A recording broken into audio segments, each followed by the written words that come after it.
Welcome to my YouTube automotive channel. In today's video I have a 2014 Jeep Patriot and I will show you which fuses to check in case your radio is not powering up or if there is no sound coming from the speakers.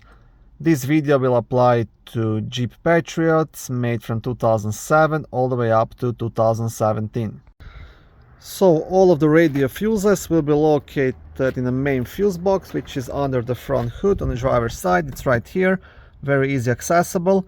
Now to remove the cover, you will have two black tabs to push and leave the cover up. Once you remove it, on the back side of the cover you also have a small fuse diagram.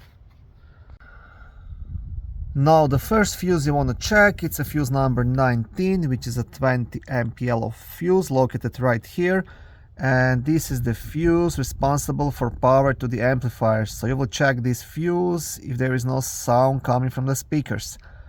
And here on the left side, this is fuse number 20, 15 amp blue fuse.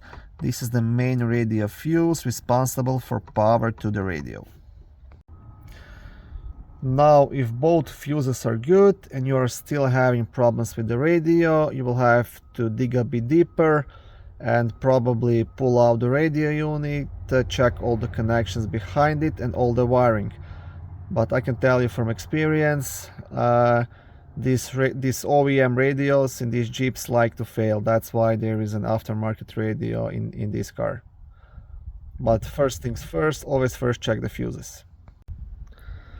Thank you for watching this short video. I hope it was helpful and educational.